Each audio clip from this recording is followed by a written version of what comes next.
சிம்பிளான உருளைக்கிழங்கு ஃப்ரை எப்படி செய்கிறதுன்னு பார்க்கலாம் வாங்க. 2 உருளைக்கிழங்க தோல் சீவி இந்த மாதிரி வட்ட வட்டமாக நான் கட் பண்ணி வச்சுருக்கேன்.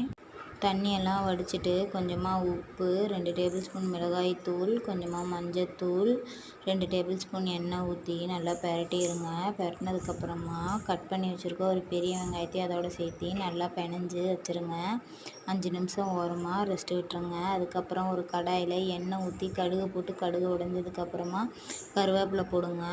நம்ம பெரட்டி வச்சுருக்க மசாலா ஊறி இந்த மாதிரி தண்ணி விட்டுருக்கோம். அதோட சேர்த்து நல்லா வணக்குங்க. கொஞ்சமாக பெருங்காயத்தூள் போட்டு வணக்கிட்டு ஸ்டவ்வை லோ ஃப்ளேமில் வச்சுட்டு தட்டு போட்டு மூடி வச்சுருங்க. 5 மினிட்ஸ்க்கு அப்புறம் பார்த்திங்கன்னா தண்ணி நல்லா வற்றி நல்லா உருளைக்கிழங்கு குக் ஆகிருக்கும். அதை நல்லா டீப் ஃப்ரை பண்ணி எடுத்திங்கன்னா சிம்பிளான உருளைக்கிழங்கு ஃப்ரை தயார். இதே மாதிரி நீங்களும் உங்கள் வீட்டில் செஞ்சு பாருங்கள். ரொம்பவே டேஸ்ட்டாக இருக்கும். தேங்க்யூ ஃபார் வாட்சிங்.